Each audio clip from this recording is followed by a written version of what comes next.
Well, hi everyone.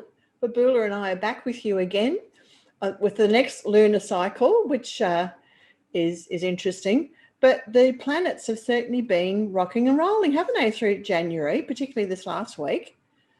So yes, they certainly have. Yeah. So anyway, let's kick off with the full moon in Leo. Yep. And see where they take us from there. Yep. Well, there's definitely more rocking and rolling on the way. So we'll have a look and see where we're at. So, okay. So the full moon. So the new moon, of course. So the full moon is the culmination of the current lunar cycle that we're in. The new moon took place on January the 13th at 23 degrees of Capricorn conjunct Pluto. So that was a very powerful, potent plutonic new moon, and we spoke about it then. So now 2 weeks later, at the halfway point of this particular lunar cycle, the moon will be in her fullness in an exact opposition to the sun. If anyone's curious, you've just got to look at a birth chart and you can tell whether somebody was born on a full moon or a new moon, because you can see the sun and the moon are either together in the chart or exactly opposite if they were born on one of those lunations. So this full moon, the sun, of course, is still traveling through the sign of Aquarius. So happy birthday to all the fabulous Aquarians. And Aquarians, boy, are they getting some energy during this birthday month of theirs. There is a bunch of planets in Aquarius. So the sun in Aquarius in an exact opposition to the moon at 9 degrees of Leo. 9 Aquarius opposite the moon at 9 of Leo. And it's always interesting to see if there's any other planets strongly tied in with this lunation. And there is. Jupiter is also at 9 degrees of Aquarius, right on the sun, same degree as the sun, and the exact opposition to the moon. So the planet Jupiter, when it's involved in something, or it's making strong contact and connection to other planets, it's like it expands the energy, it exaggerates it, it multiplies it, it increases it, magnifies it. Magnifies it. It makes everything bigger and more. You know, you put the big multiplication sign next to it. So it's a full moon, and you know, full moons are high energy anyway. In two very high energy signs, Aquarius, an air sign of consciousness, light, intelligence, ideas, humanity, people, and Leo. And I consider these two signs to have a lot of light energy in them. Every sign has shadow. I've said that endlessly and will continue because it's really important we get that. And Leo, of course, is ruled by the sun. It's got a lot of light energy.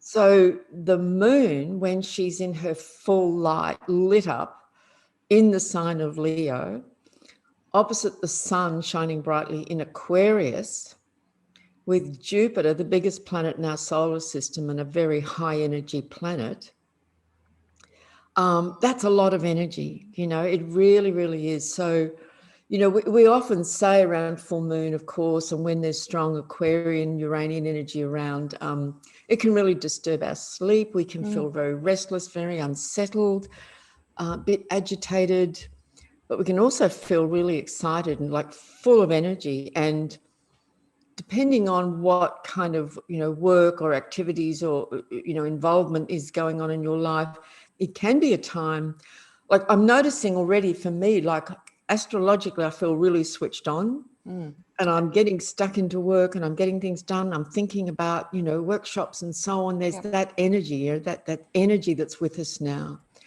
And so Aquarius, we have to look at the two signs when we're looking at a full moon, because we've got these two signs in polarity strongly activated by the sun and the moon. So Aquarius, is, of course, is about the people. You know, we the people. The United States has the moon in Aquarius, and it's very fitting. You know, the whole foundation of the Constitution, et cetera, is about the people. And so the moon is in Aquarius in that chart. So Aquarius is the people, groups, friends, community, connection, technology. You know, we can now connect with people anywhere around the world. There is a great deal going on in the world of big tech and media and social media, et cetera, et cetera, et cetera. But it's that electrical energy of the intellect, of consciousness, of people, of the collective. You know, it's the sign of the collective. Mm-hmm. And in Aquarius, we do things in a group. People come together and share ideas. In Leo, when the moon is in Leo for those 2.5 days, the emphasis is on the individual. And neither one is right or wrong. You know, this is the reality of our human life. You know, both are true. So in Leo, we focus on the individual sense of self, our own autonomous sense of sovereignty. I mean, Leo, of course, is often symbolized by figureheads, public figureheads, famous people, royalty, leaders, you know, the individuals who stand out and shine brightly for whatever reason, and rightly or wrongly and falsely or in a true way. It's a sign of tremendous creativity and expression and talent and joy and exuberance. It's ruled by the sun. It's also the sign of the child, you know, the joyful, happy, playful inner child.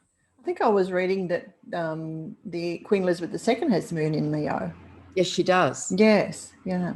And many years ago, I did a lot of research on royalty, and because it was back in the time when a lot was going on in the royal family, you know, when Diana and Charles were married and all that was going on. And I was, and other astrologers were playing with the charts of royalty a lot. And it's very, very clear that in the charts of most royals, there is a strong Leo statement. It changed, even when people marry into a royal family like Diana, she had planets in Leo and so on. But it changed with the birth of Prince William. He does not have planets in Leo. Ah, that's interesting. Neither does Harry. Ah. And neither does Prince George. The second child, I forget her name right now, the girl, she does. Okay. Now, that doesn't mean, I'm not predicting anything here, but it's just really interesting that something changed with the birth of Prince William and Harry through Diana and Charles. Something energetically changed that's really significant because there's no Leo energy there. Yeah. Isn't that interesting? It's fascinating, actually. I find looking through family lines, the astrological links are just amazing. Me too. I love it. Yeah. It's really so revealing. Yes, it is. Yeah. You see so much. I've done a lot of that too in my family system. I was going to ask you, so how does the, with those aspects that you were talking about, because Leo is usually full of self-confidence too, so how do those aspects affect that usual sense of self-confidence? Very interesting, that issue of self-confidence in Leo. So I have found, and I'll just as a bit of a start to your question, very often in the sign of Leo, there is an appearance of self-confidence. It's not always the case that self-confidence runs all the way through to the inner life of that person. You know, there might be actually a lot of deep insecurity going on underneath what appears to be confidence. But Leo gives us that capacity to actually come out and show ourselves. You know, that's what Leo is, the lion, you know, that magnificent, proud lion. But it's when you get other aspects from other planets having an impact on any planets in Leo, they tell the whole story. So if we remember that Saturn is in Aquarius, there's a lot of planets in Aquarius now. And, you know, when Saturn is in opposition to a planet in Leo, that can show up as certain constraints and doubts and uncertainties about myself. You know, Leo is about me. Yes. Yeah. And Saturn can sometimes be act like a bit of a wet blanket too, to shining. Yeah. Absolutely. Yeah. And because, you know, in Leo is ruled by the sun, the inner sun is is about that light, you know, and our own center. Mm. So the way I see those two signs of Leo and Aquarius operating together is that when we know our own center and our own inner light, and we shine from that, then we go out into the Aquarian collective, or, you know, of humanity, and want to celebrate and uplift everyone. It's like everyone to be their own individual, unique, sovereign self, fully participating in the group and the community and the collective. And it's not like a whole bunch of just individuals doing their own thing. It's like having to find a way to work together to honor oneself, the individual Leo, but work together for the common good, and for the uplift and the betterment of all of humanity. Actually, you know, it's big in Aquarius. The ideals and the vision in Aquarius is huge. It's about the collective, and it's not only humanity, and it is humanity. We actually extend that out to the whole universe, you know. And you know, Aquarius comes after Capricorn, and in Capricorn we've scaled the mountain, you know, climbed the dizzy heights, are all effort and hard work to accomplish goals, and we get to the top of the mountain. And where do you go from there once we've attained the heights of our own mountain, you know? So then, that's right. So we look, so that's why Aquarius is always looking up to the sky. Yes, yeah, launching. Launching, like takeoff, that's right. Sometimes I forget to come in for a landing though. Exactly. That's right. So from the top of the mountain, then we look out to the bigger view and the bigger picture of all of humanity and the world. And having accomplished tremendous things in Capricorn, see, really the vision of Aquarius is from Capricorn, how can I now serve humanity after everything that I've learned and done and achieved and accomplished and learned about that process? How can I then use that service to humanity in the greater whole? But that's the sort of symbolic process going on here. And on that, you know, we've only got one. We've got two. Pluto's going to remain in Capricorn till 2023-24. And apart from Pluto, there's only one other planet still in Capricorn. After January of last year, we had a gang of planets in Capricorn. Now the gang is in Aquarius. Venus is still in Capricorn. And on the, very soon, on the 2nd of February, she will leave Capricorn and go into Aquarius, leaving Pluto all on his lonesome in Capricorn. So the Rat Pack is abandoning him. That's right. That's right. So, you know, he's still got work to do there, big work, powerful work. Yes. But all the other planets will have moved out of Capricorn. And so I know I'm digressing a little from the full moon, but no, that's fine because it all fits in. It does. It's all about this, actually. Yeah. And when Venus goes in there, will we see more of the Aquarian values coming to the front? You bet, because we're going to be having through the whole of February, 6 planets in Aquarius, including one of the major asteroids, Pallas Athena. And for a period of 2 to 3 days, when the moon is in Aquarius, which will be on the next new moon in 2 weeks' time, there will literally be 6 planets and a major asteroid in the sign of Aquarius. Wow. So we could actually say 7 planets. That's a lot. Now, if you imagine babies being born during this period, they are charged up, and babies are being born right now. You know, I hear it from friends on Facebook. You know, there's just been a grandchild born, and so on and so on. So they're coming in just charged up with this Aquarian energy. So I'm thinking in 20 years' time, when that generation is, you know, starting to come into its power, the world could be very different. Very different. Very, very different. Exactly. And of course, when Pluto leaves Capricorn, and it will take 2 years to complete that process of crossing backwards and forwards over the cusp. By the end of 2024, Pluto will be fully out of Capricorn and slowly make his way for, roughly 20 odd years. I haven't checked exactly because it varies with Pluto. A long time, many years. So that all the babies and the young people, the little ones now and coming in the next few years, are going to live through a time not only with lots of Aquarian planets, but with Pluto in Aquarius as well. Extraordinary times, and I would certainly like to be around to watch that, Me too. and not only watch it, but participate it. By the way, in Aquarius, and we've commented on this before, we do often watch from a distance from Aquarius. Yeah. It has that, like in Leo, like coming back to the full moon, Leo is fire. And the fire signs are full of passion and enthusiasm, and it's like full of life and everything's, and in Leo, of course, it's very personal. But there's this fiery, passionate nature that has often just innately a lot of drama, which is why Leo types of people are very good at performance. Just that expression of things dramatic come naturally, and we love it.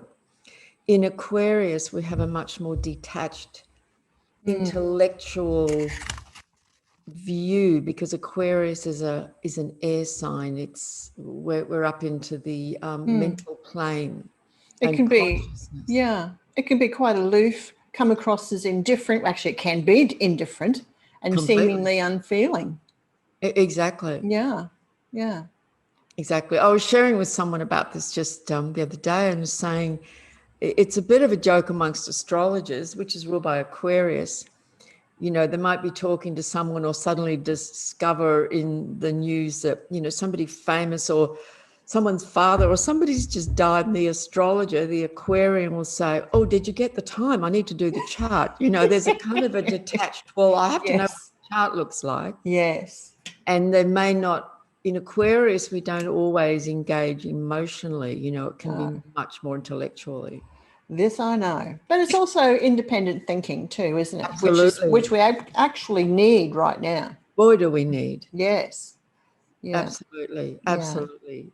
So, yes. So on this full moon at 9 degrees, and so anyone who is born around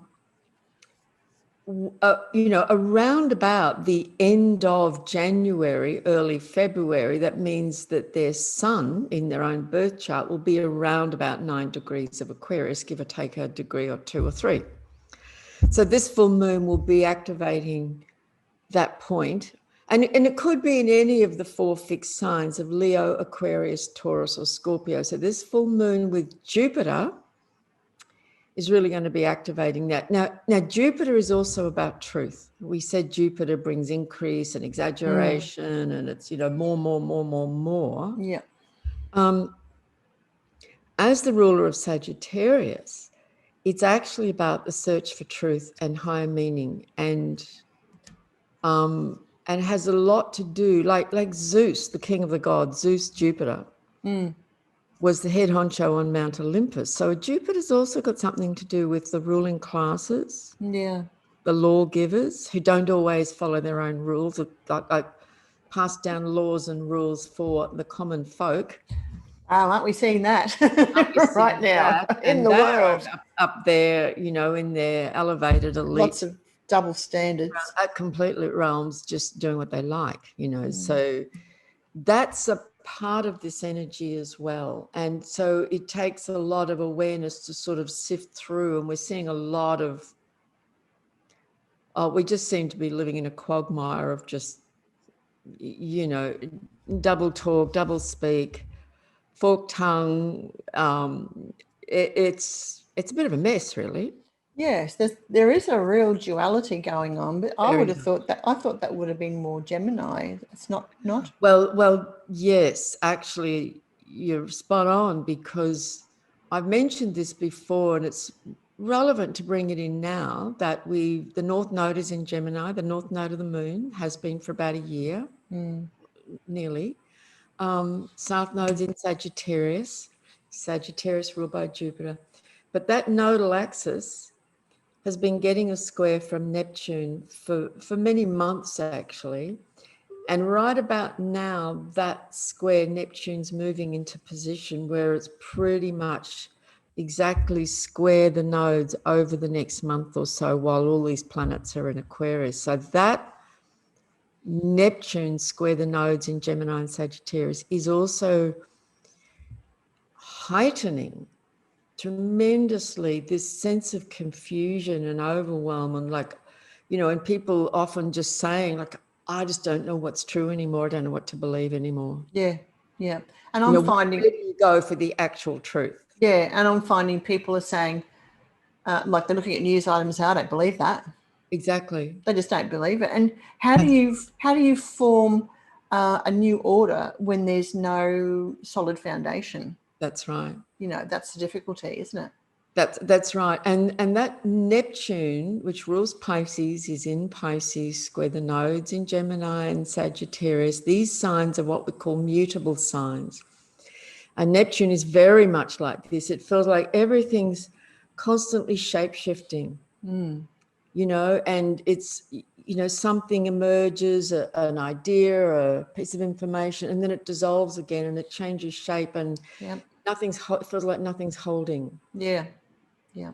You know, everything's kind of moving and dissolving and arising and shifting and disappearing again. And it's a lot. And It's a lot. you can see how that is very transformational, though.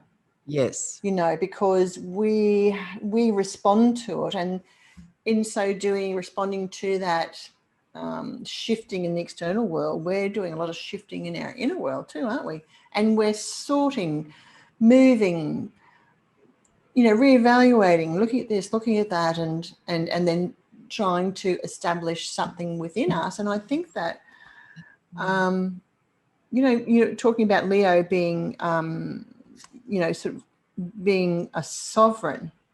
It's about us learning to be sovereigns of our own reality, inner and outer. Yes.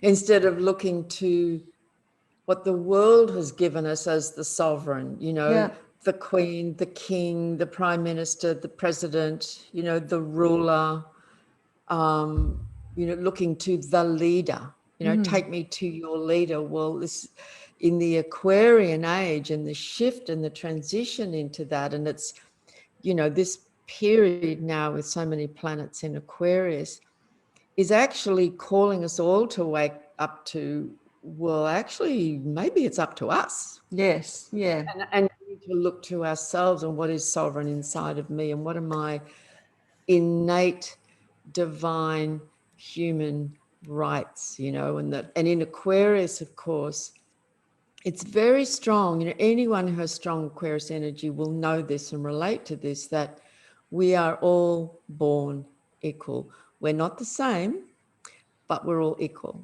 Yes. You know, and we live in a world of such extreme inequality.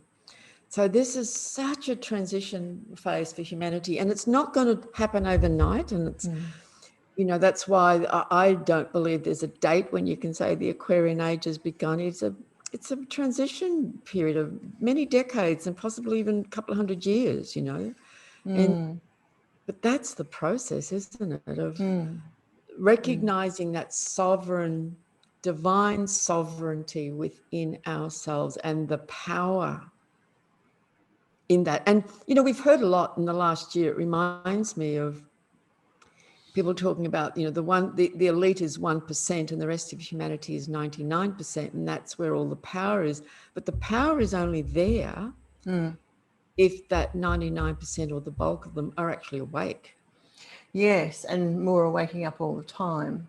And more are waking up all the time. Yeah. And awakening, what I mean by that, because there's many ways we can understand that idea of awakening. It's awakening actually to who we really are here, you know, as divine sovereign beings, or actually waking up to that, not just as an idea, but actually knowing it and experiencing it. So it's big, you know, it's big stuff. But this full moon is another piece of that. And it just feels like at this period of time for us all, like it's almost like on a daily basis as the planets are moving, well, here's the next piece, here's the next piece, here's the next piece, here's another injection of energy, you know, here's more, here's the challenge. It's constant and relentless. Talking about Mercury retrograde? Yeah. Yep. I don't know whether you want to talk about the disruption because it's kind of part of what we're talking about. Yeah, so we've been having technical problems because we were just talking about Mercury retrograde before, and for some reason Zoom stopped recording right in the middle of it. So we don't know why.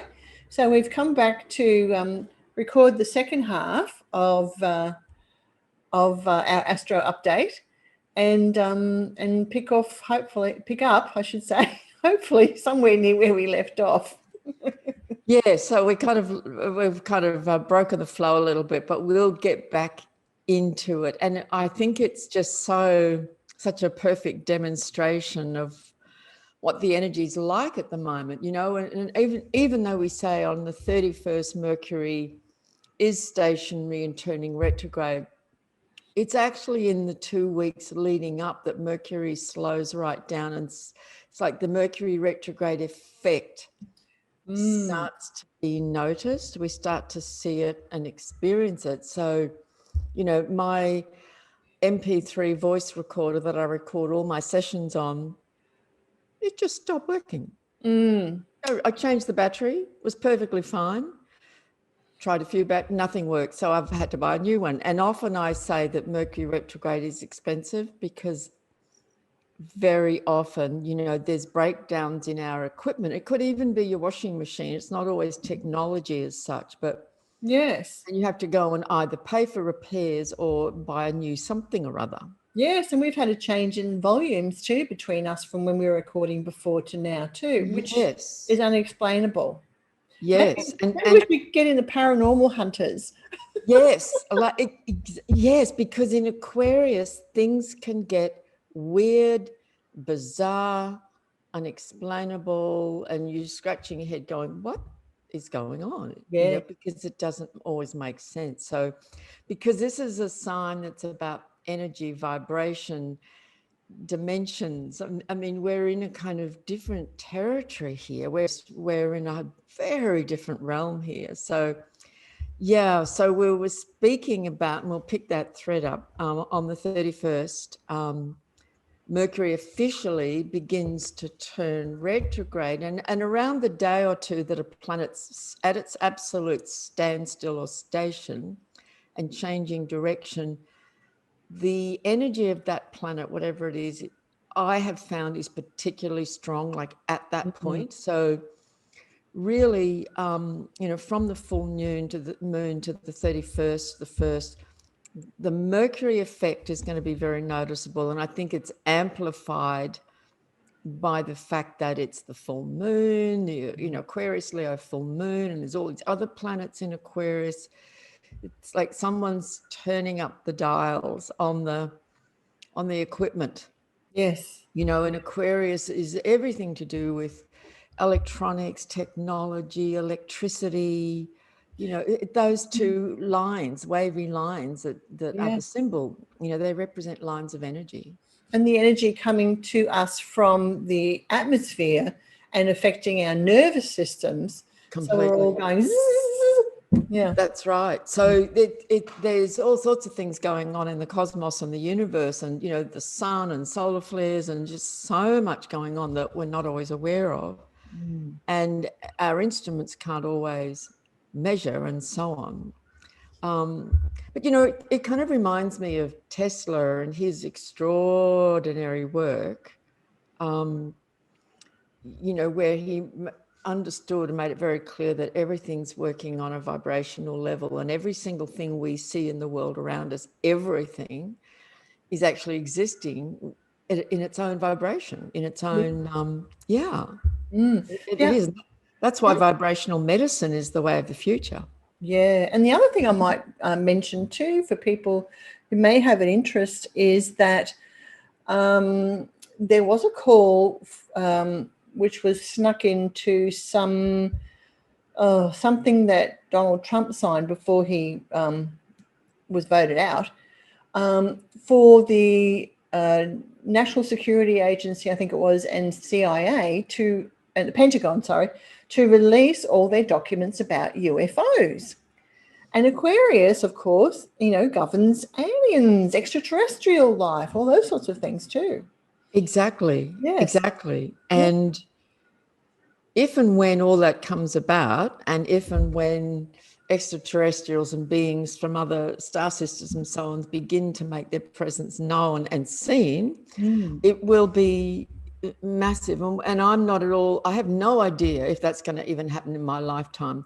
However, with what's going on the planet, it wouldn't surprise me if it did happen in my lifetime, and maybe, and possibly sooner rather than later, but I don't know. But I remember listening to one channel, and I don't listen to a lot of channel work, but I do tap in from time to time. I'm kind of curious to see what's kind of coming through on that level, that some of these beings have said, humanity's not ready yet. The shock would be so great. There's already a lot of things that humanity's dealing with, and there's, a lot more to come. So I think this is really interesting. But, there are people who are already seeing things. So yeah, absolutely. Yeah. And that information has been released and is available through the Black Bolt website. Yes, that's to download. Yes, yeah. Thanks. That's right. So we're in Aquarius territory here, and so let's look at Mercury retrograde itself. So, I'm sure everyone listening to this, watching this, has heard this before, or if you're completely new to astrology, maybe you haven't. Every time Mercury goes retrograde, which is 3 times a year for about 3 weeks each time, we can expect confusion, mayhem, miscommunication, mixed messages. I mean, we seem to be living in a world that's drowning in all of that at the moment anyway. But just in our day-to-day life, we've got all kinds of issues around communications and, missing appointments and so on. So I always say, as a standard practice, back up all your files, double check everything. If you're making appointments, double check them, confirm them, do all of that, because it's so common for just all those little things to go wrong. We can get really stressed and frustrated about it, because that's just the way it is when Mercury is retrograde. But there is something fantastic about Mercury retrograde. As he moves forward and comes to that stopping point around 25 degrees and then turns back to go, and he'll get back to, I think, around 11 degrees 3 weeks later. He's going back over the same territory that he's been before. It's like going back to re-examine, to have a closer look, to pick up some threads, some pieces that are important. So it's often a period where we find ourselves going back into the past, or going back over something, or old connections from the past we haven't had contact with for ages can just suddenly pop up. It can be a fantastic time for study, for research, for having some really deep, meaningful conversations about things. We can't just skip over the surface. As he goes back, we have to actually look deeper and look more closely. So I think, given everything that's going on in the world and with the planets, I think this retrograde is going to be a super interesting one. Stay tuned. I think it'd be very interesting to see what comes out of it. Yes. Yeah. I'm just thinking, before we were rudely interrupted by the technological breakdown, you were mentioning Hermes as well. Yes. In relation to Mercury. Yes. So, Mercury is the Roman name of the god, and his Greek name is Hermes. And, you can look into many different old texts and mythologies and so on, and all cultures have a figure, like in Greece, in Egypt, I beg your pardon, it was Thoth, who brought through the emerald tablets and so on. So there's always this figure who is the bearer of knowledge and messages and information. Yeah. And the scribe, you know, so Mercury rules Gemini, the writers, the communicators, the educators, the people who bring messages. And so Hermes Mercury in in our kind of mythology from classical Greek Roman times is the messenger. And he's the messenger of the gods. Yeah. He is a god. But unlike some of the other gods, he had this capacity to very swiftly, he's very quick, like our minds, really fast, swoop down into the human domain, pass on messages to humans from the gods, messages from heroes to humans to gods, and he could also go down into the underworld. And he did that by trickery. You couldn't really go into the underworld unless you were dead. Yes. You know, you had to pass the Cerberus, the three-headed dog, and pay coin to the ferryman and so on. But Mercury is that part of us that through sleight of hand and quick-witted thinking and saying the right thing, like the magical words, you know, sesame, you know, open sesame kind of thing. Yes. Boom, a door opens and in he went. So he could even go down into the world to Pluto's realm and you know, communicate with that domain and bring messages up from there. So this is Mercury Hermes, and he has wings on his feet. Yes, yes. And I was going to ask you, in relation to that, does that play out in the lives of mediums, for example, or people who are psychic and get message information? Absolutely. Absolutely. You know, there are people who are psychics, clairaudient, clairvoyant, channels who are, you know, literally there are people who literally hear a voice speaking into their ear or inside their mind. They cannot just, it's not just in the mind, they're actually hearing it. Yes, yeah. Yeah. So, yes, messages. So, you know, and because Aquarius does govern technology and the internet itself and everything that goes on there, all of those realms and domains are going to be in for a very, very interesting time. And I was just seeing a post from one of my favorite American astrologers, Michael Luton, and, you know, he's making a comment about, you know, we're living in a world that's full of gaslighting. You know, and it is. And then my comment to that, and I've reposted it, was I just feel like the world is drowning in gaslighting now. Yes. And this is all very much, I think, this Mercury issue, and we can tie it back into, as we were saying, the North Node in Gemini, the South Node in Sagittarius, square to Neptune. What's true? What's real? It's so confusing, and there's so many veils of illusion and deception and lies, and it's a great deal. And in that big piece about Neptune is to let go. We have to, you know, we might feel like, well, that's a piece of information I believe and agree with, and then days or weeks later we might be going, I'm not so sure about that anymore. Yes. And we have to let something go again, or at the very least question it, or be open to, is that really true? Or is that person really coming from where I think they are? I'm not sure anymore, you know? Yeah. So that's where we're at. So this Mercury retrograde is going to be really important. And as it goes back, on the 10th, it'll make a square to Mars in Taurus.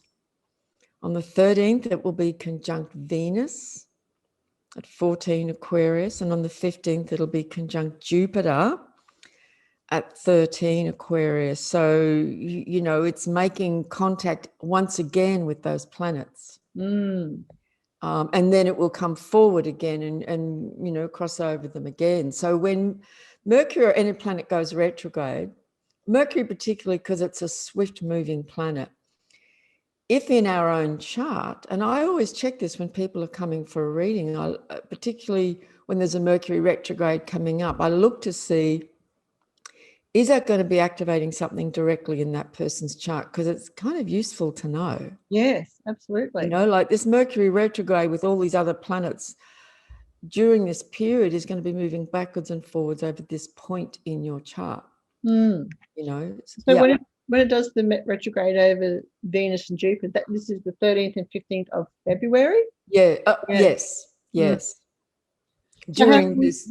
How long does the retrograde phase last? 3 weeks. Oh, 3 weeks. Okay. It's always 21, 22 days. Okay. But there's that kind of 2 weeks or so shadow period before and after. So in a way, it's almost 2 months. But the actual retrograde, when it's strong, is 3 weeks. Right. Pretty much 21 days, like clockwork. It is, Mercury does cycle in a very clockwork kind of a way. Yeah. Right. Yeah. Yeah. So that's a very important piece. And, you know, the other thing that's really important about Mercury is when it's retrograde, we get to have a closer look at how we're actually communicating. So it might be that we find ourselves questioning or examining more, like, why can't I say that to this person? Or I want to post something online on social media, but should I? What'll happen if I do? And there's, you know, those kinds of things. And delete. Yes, like I often write things and post them to myself. Yeah. I think I've got that idea from you. It's brilliant. And then if I'm a little unsure or a bit hesitant, I take my time and I go back and I might edit it. And then sometimes I just go, no, I'm going to delete it. Yes. Or I go, boom, post, and away it goes. Yeah. You know? So that's Mercury retrograde is very much like that. And I think, you know, that period that's going to be on, but it's like there's just this in the airwaves, because Aquarius is the airwaves. Mercury is moving through the airwaves of our mind and the collective consciousness around the planet, and through all the technology and the satellites. There's thousands of them up there. And issues around 5G and all of those things, man, it's going to be a really interesting, like, stay tuned, you know, watch this space. And there's that word interesting in Aquarius, saying, oh, that's so interesting. Yes. So interesting. I say it a lot. I know, me too. God, that's right. Exactly. Fascinating. Intriguing. Fascinating. Intriguing. Oh, look at that. That's right. Oh, dear.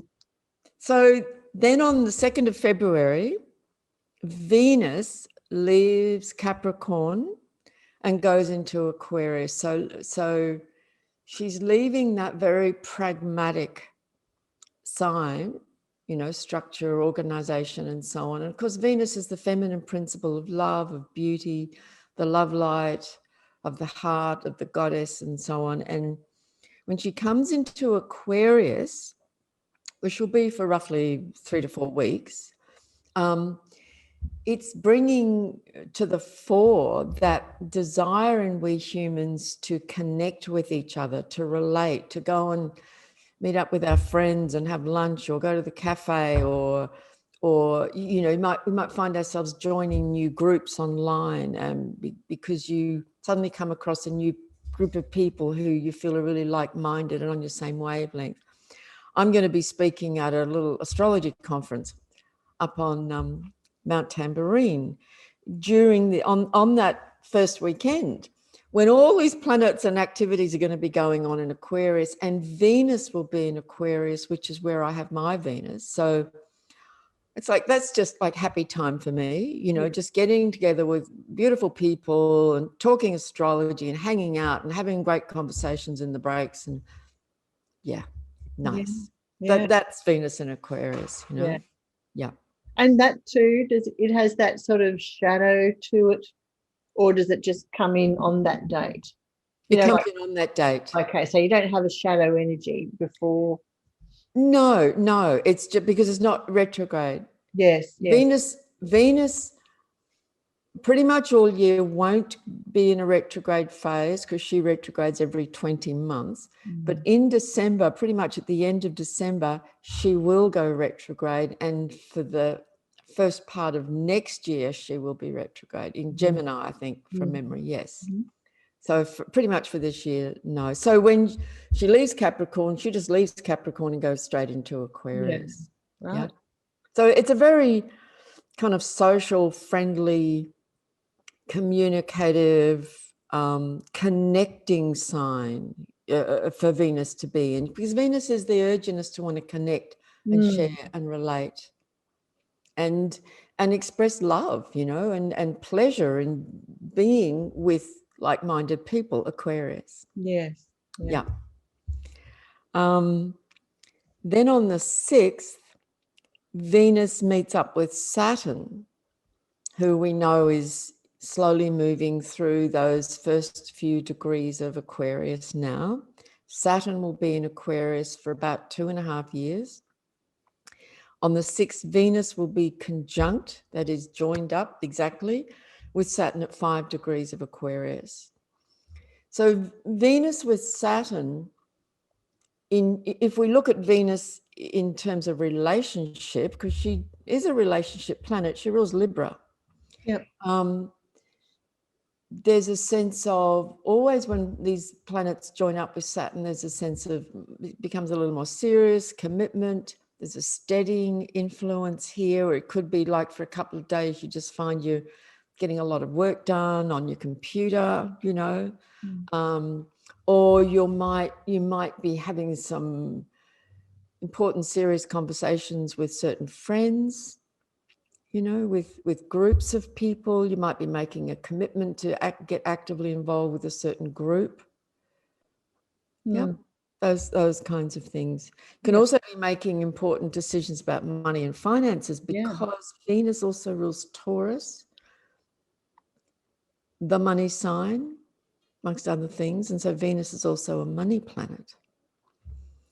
And in Aquarius, and remember, all the Aquarius energies are squaring the Taurus energies this year. Yep. Venus rules Taurus, money sign, money planet, connected to all this Aquarius, Uranus energy, brings us into the realm of what's going on in the world of finances. Yeah. Personal finances, collective finances, monetary systems, banks, cryptocurrency, you know, the inequitable distribution of wealth on the planet and so on. So, you know, I feel that while Venus is going through Aquarius, squaring Mars, Uranus, Black Moon, Lilith in Taurus, there will be a lot of interesting, there's that word again, but interesting developments around money and finances. And we do know that a lot of governments, as part of a plan, we can say, I think that's pretty clear, to bring about the end of cash, you know, cashless society, so everything is done digitally, which won't be in the people's favour, might be part of the issue. You know, there'll be all sorts of things going on around money and finances, both in the collective. Like when I'm speaking about any of these, I'm including what's going on out in the world, and also what's going on in our own lives, you know, in our own personal domain, you know, in your house, in your work, in your family, in your relationships. Well, I'm wondering what's going to happen, at least in the US, Australia and the UK and New Zealand, when the government stops the supplements for the people to help them get through the pandemic situation. And then I'm wondering, that's at the end of March in Australia and at the end of April in the UK that I know of. And I'm just wondering, you know, from the planet's perspective, I mean, is Jupiter still hanging around there, helping the government be generous, or, you know, and of course we're going to have a nosedive with the economy after that, and a lot of people will, you know, lose their homes, and because they can't keep up payments, and businesses will be closing, and I guess I'm just wondering how the planets will be continuing, and I guess that's what Pluto will be doing. That's right. With the end of a lot of stuff. That's right. I think there's still a lot of very intense, deep times to come while Pluto continues his work in Capricorn. Yes. We're certainly not seeing any sign of being out on the other side of this story. You know, it's ongoing. Yeah. And it's really anybody's guess as to how this plays out, you know, in the coming days, weeks, months, and couple of years. And it feels to me like everything we've experienced and witnessed in the last 12 months, frankly, I feel now like absolutely anything could happen. Yes. You And know? that was sort of step one, but you know that there's a step 2, 3, and 4 to go yet. Yeah. That's right. So yeah, it's very interesting to me that, let me just go through this a little bit, with Venus in Aquarius moving in on the 2nd of Feb, conjunct Saturn on the 6th, square Uranus on the 7th, which means Venus and Saturn both squaring Uranus. On the 12th, Venus will be conjunct Jupiter, which is the date of the next new moon. Okay. So let's look at that. This full moon that we're coming to has the conjunction with Jupiter. You know, the sun conjunct Jupiter, moon opposite Jupiter, on actually as part of the full moon.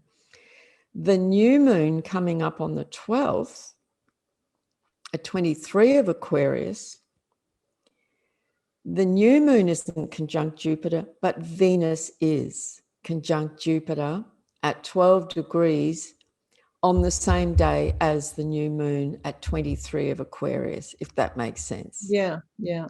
So it's interesting that on both of these lunations, the full moon and the next new moon, Jupiter is very significant. Yes. You know, and yes, Jupiter can bring abundance, increase, hope, uplift, inspiration, expansion, positive benefit. Absolutely. We definitely look to Jupiter, the great benefic, for that. But it can also really exaggerate things. Everything can become really extreme. But it is fundamentally a positive influence. You know, fundamentally, it is positive. So, by the way, Venus conjunct Jupiter is a pretty nice coming together of two planets. You know, Venus and Jupiter are known traditionally in astrology as the benefics. Yes. And they are the two brightest stars in our sky, Venus and Jupiter.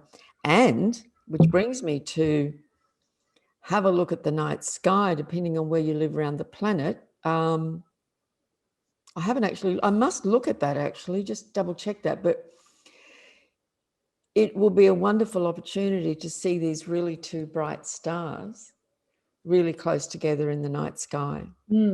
Because they're both absolutely gorgeous, beautiful, and they're, you know, lighting up the sign of Aquarius. To me, that's quite thrilling. Yes. You know, and I think a big part of it might be, you know, we've been talking about the awakening of humanity, which actually you know, while everything else is going on, that's actually what this is all about. Yes. Isn't it? It's about the awakening of humanity and the collective. And it's a process over a period of time. So, you know, we've seen a lot of key points astrologically through all of last year and even through the beginning. Like, okay, here's another piece of that energetic, you know, awakening, uplift. And this is definitely one, you know, this period while Venus is in here, really making contact with these other planets, with Saturn, with Uranus, with Mercury retrograde, and with Jupiter, I think is really important. And it could be that more people are just going, wait a minute, you know, doing a double take and yes, going, what? That doesn't make any sense. And I guess the planets are telling us what we're awakening to. Yes. You know, there's the trail of awakening, and then there's that at the end of this, I don't know if there is an end, but the ongoing process is the culmination of it at various points in our history, because we're living history now. This is going to be absolutely in history what we're going through. I mean, yeah. So what we're awakening to, how do we feel about it is the other thing. How do we feel about that? How do I feel about being responsible for myself and losing those authorities that really weren't really authorities, but we just said that they were. We just believed that they were. We projected that they were, but taking that power back. And that's right, because looking to external authorities is a way of, making us feel safe and secure. That, it's like a child with a parent, the parent will take care of those things. Yeah. And that's right. And this is a period of the awakening is about actually humanity and each and every one of us individually kind of growing up, actually. Yeah. And becoming responsible for ourselves. Right. Yeah. And there will still be systems, like there will still be bakeries and dairies and all those. Of course, that's right. But it's about, I think, about putting some thought into our choices and being responsible for those choices now and in the long term. And, the ramifications of them. How am I playing a part in those things? Yeah. That's right. So that's back to the individual and the collective again, isn't it? And I can see in the coming years and decades, and we're already seeing it, human beings we will be reorganizing the way we live together on this planet. And it'll be more about groups and community, much more. Yeah. And less about those up there taking charge of absolutely everything and telling us what's what and what we can do and what we can't do. Yeah. And there's not only is there a decentralization of I'm trying to think of the word, the things that we need, resources, but there's a decentralization of power. That's right. On too. Yeah. So the people who are those authorities, they are having less and less power in the eyes of the people. That's right. And that's why, so often when we go to, look, it could be any kind of like I've been to many women's circles, perhaps you have too. Sit in circle, because a circle represents many, many things, but when people sit in circle, which is what all the Indigenous people do, they sit in circle, that represents everybody having an equal place. It's not a hierarchy. Yeah. Everyone is visible, everyone is seen, everyone's voice can be heard.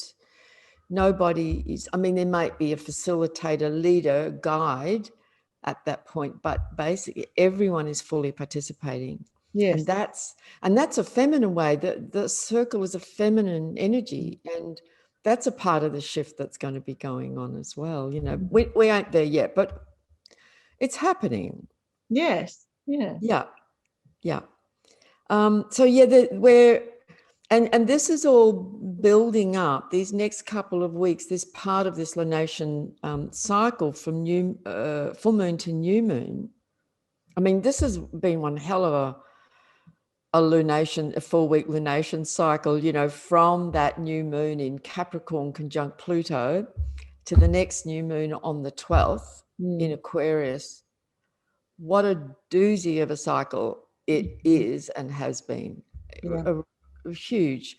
On the 18th, so this is after the next new moon, but we're leading up to this, is the first of 3 squares between Saturn and Uranus in 2021. Oh, right.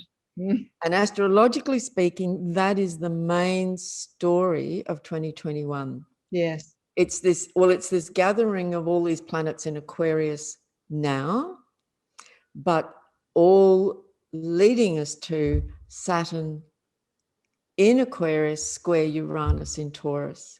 And this whole piece, January, February is really, and then playing out further throughout the year is about this tension between these 2 fixed signs of Aquarius, humanity, the people consciousness, and Taurus, a sign that's very much about, you know, the earth, the ground, groundedness, money, finances, and security, and so on. So that's, you know, whereas last year the primary story was between Capricorn and Aries. Now it's between Aquarius and Taurus is the main theme. And these squares between Saturn, and again, there's many ways we can speak of Saturn and Uranus, but a few simple words are like Saturn is security, structures, systems, organization, survival, anxiety. Uranus is all about freedom, breaking through, breaking down, cracking open. And so when those two, and even in the body, you know, I was thinking of this before too, and I've seen it play out, actually happen like this a number of times. In the body, Saturn represents our bones because it's the structure and it has a certain density, Saturn. Uranus is sky god and Saturn is, you know, base chakra, rules Capricorn, earth. Uranus is all about revolution and change and upheaval and chaos and earthquakes. Yes. And cracking. And literally, I have seen people experience having a broken bone. You know, suddenly someone can trip and like that, a bone has broken. Yes. So that's an extraordinary metaphor to me for these Saturn-Uranus squares we're going to be experiencing throughout the year. You know, the breaking of bones, the breaking of systems, of structures. And some of that could be quite intense and potentially violent. Yes. I mean, not everyone is seeing. I'm seeing, and some will be seeing, depending on what news sources we're looking into. But I stopped watching mainstream media early last year, but I get little bits of it every now and then, like just enough to go, okay, that's happening. But I kind of follow other sources more. Yes. And it would seem that there's a great deal going on in Europe. Yeah. A good friend of mine who lives in Australia, but she's from Denmark, sends me videos of what's going on in the streets of Denmark. It's full on. So that's the authority. Saturn represents authorities, police, the laws, you know, those systems, the government. Uranus is the people revolting and rebelling. Yeah. And because they're in a square in the fixed signs, there's this kind of locked in stalemate, clashing battle going on. And I mean, look what happened with the inauguration. You know, just the army was there in force. And there's still a lot of confusion as to what that was really actually about. Yes. And will we ever even fully know the answer to that, you know? So,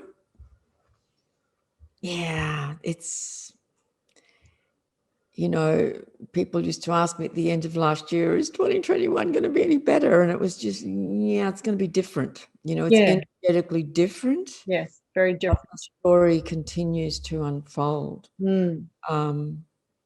And, you know, in ourselves, Saturn, I have a square in my own birth chart between Saturn and Uranus. And it's that conflict between the Saturnian part of us that needs to be grounded and realistic and organized and structured and systematic, which is part of human life, and that part of us that's always wanting to break free and break out, you know, and not be contained and held back by too much structure and too many rules. Yeah, and when we get to a certain point and the rebellious Aquarius nature goes, no.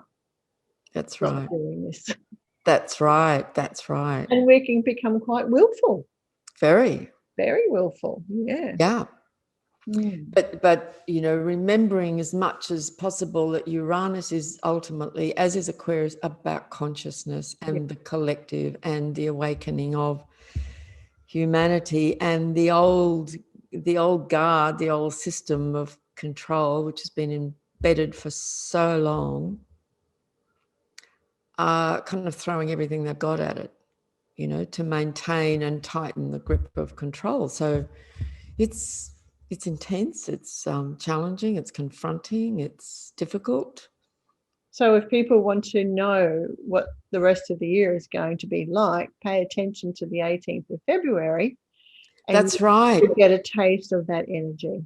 Exactly. Look at events, to what happens on that day, how you're feeling, you know, what's going on around you personally, and that's the flavour of 2021. Exactly, Cheryl, because you know, often there's like 3 transits throughout a year like this. The first one brings the whole issue to the fore and like, okay, here it is. And then the middle one, when sometimes both planets are in retrograde motion, I haven't got that here in front of me and I can't remember, but Saturn will definitely be retrograde. That's when we're right in it and things are really challenging. And the third one, this is just a general way to look at it. And the third one is when so much has happened in that process and we're kind of coming out of that particular process, and there's a bit more that's been revealed. There's a lot more has happened, you know. So I think we can definitely expect rebellions and revolts. And they can happen not only out in the streets, they can happen in other ways as well, you know. So, but, and even in our own personal life, so I want to come back to that too. In our own personal life, for those who have planets in the fixed signs around these degrees of the 4 fixed signs of Aquarius, Taurus, Leo, Scorpio, and I know many, I see them as clients, I see them in my family, go, okay, this square is triggering off this, and this in these people's charts.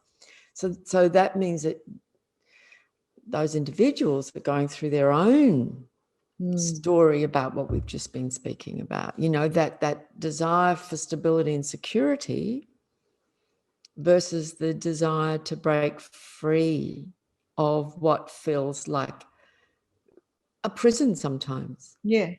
Yeah. You know? And some people are more naturally Uranian types and some people are more Saturnian types. You know, some people are going to gravitate more towards I need security more than anything else. And others would put freedom at a higher value. You know, we're all different in that way. Yeah. So we've got a lot to percolate over. Great deal. And percolate through the year. Yeah. But I would say lockdown's allowing, and even if we are in a time of lockdown wherever we're living in Australia or in the world, and it's different from state to state and so on and so